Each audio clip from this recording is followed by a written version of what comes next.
What do you do with the mad that you feel when you feel so mad you could shout? When everything she does seems oh so wrong and every conversation turns to a bout.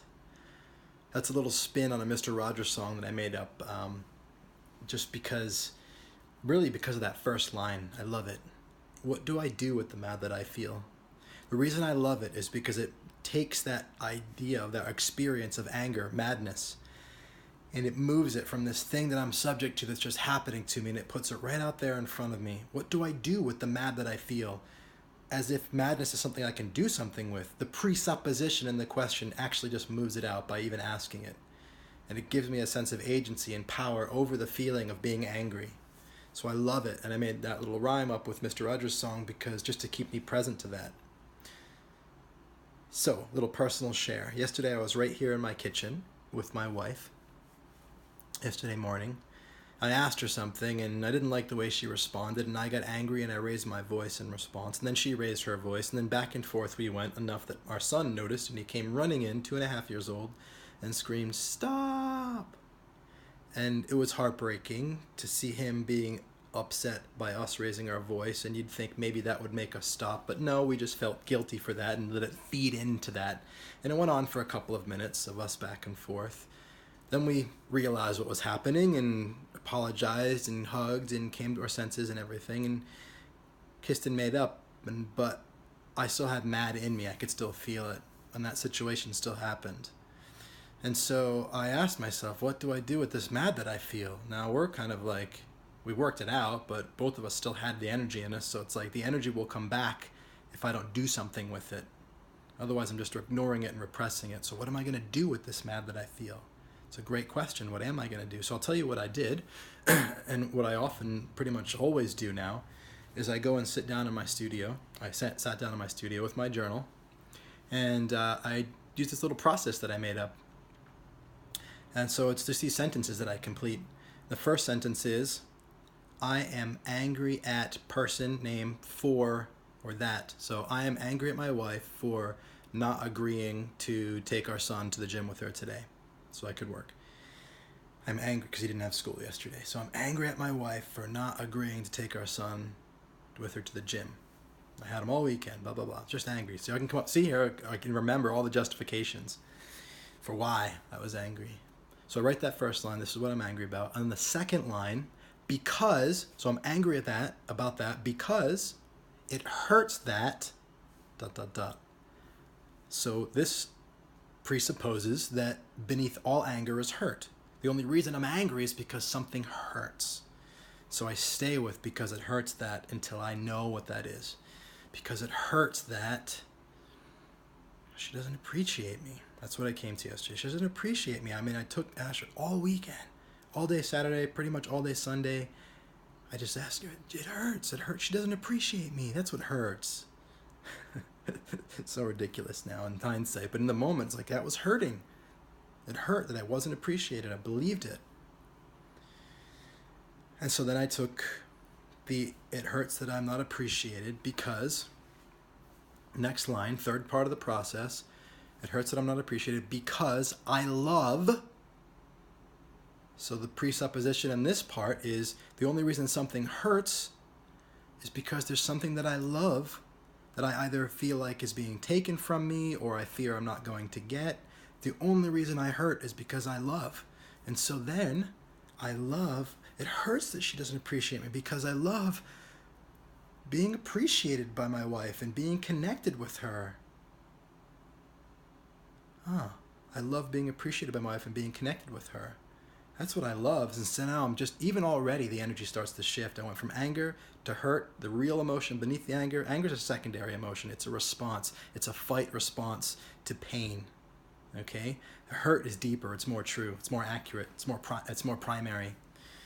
And then, but the other side of that hurt is the love that I have. The fear of losing that love or not having it is what the hurt is. But the essence, the core, the real primary, the primary under the primary is love. And what I love is being appreciated and being connected with my wife. And so now at least I've found my way through the path to the source.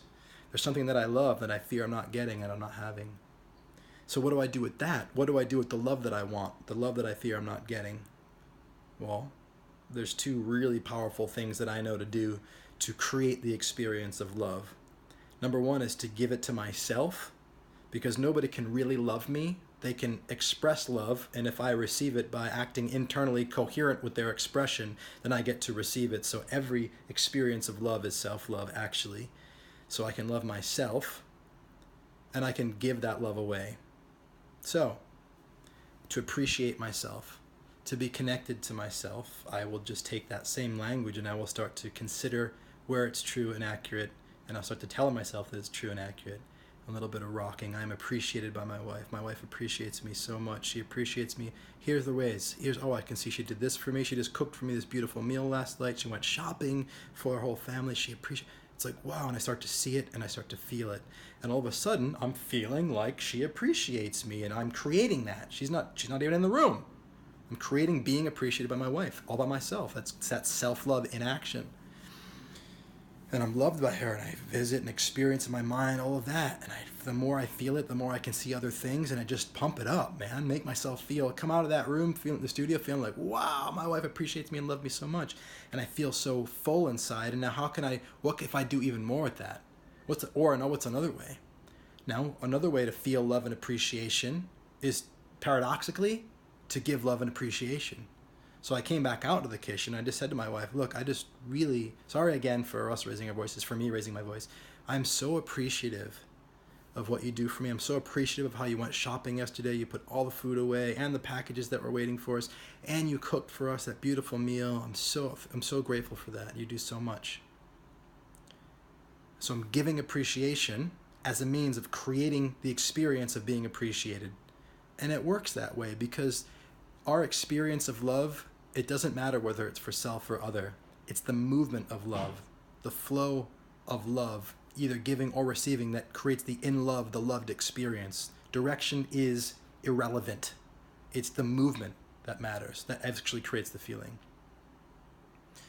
What else can I do with this mad that I felt, that now is an source, that experience of love? Well, the housekeeper was still in the house. She was here. That was embarrassing to me. And I was like raising my voice with the housekeeper in the house. Like, that was on my mind too. What can I do with that? Well, I don't speak Spanish, and she speaks Spanish and not English. And so I got my little Google Translate out, and I went, which I often do with her. It's a way, it's kind of nerdy, but it works. And I just typed in Google Translate, excuse me, I want to apologize for raising my voice earlier. And so I figured out how to say that in Spanish, and I told her, hey, excuse me, I'm sorry, I just wanted to apologize for raising my voice earlier. To have her know that I was present to her being in the house, and that I was apologetic for that. And not only was it not kind with my wife, it was not kind to create that an experience for her. And she's like, oh no, don't worry about it, it's fine, it's fine. But to me, that was just something more that I could do with that mad that I'd felt. And then also actually didn't do this until today, this morning. This morning, while I was getting my son ready for school, I asked him, I said, can you listen to Daddy for a minute, buddy? I want to say something to you. He's like, oh, okay. He's 2.5. He's looking at me like, huh? What are you going to tell me? I got a new toy or something? And like, no. Hey, buddy, I just want to apologize. Daddy was so sorry for shouting at Mommy yesterday. And his eyes were like, boom. And he was looking like so deep into my pupils. He got it. And he reached out his arms to hug me, and I moved forward, and he pulled and squeezed, and he pulled me in. I mean, the depth of understanding of a child is so profound beyond what we even think. He understood it completely. Then I wanted to make sure that he really understood, and I wasn't just imagining it. I said, you know what I'm talking about, right, buddy? And he's like, yeah, Mommy was making pancakes, which is exactly what she was doing at that time. And he said, and I came in like a red light, stop. And I was like, he gets it.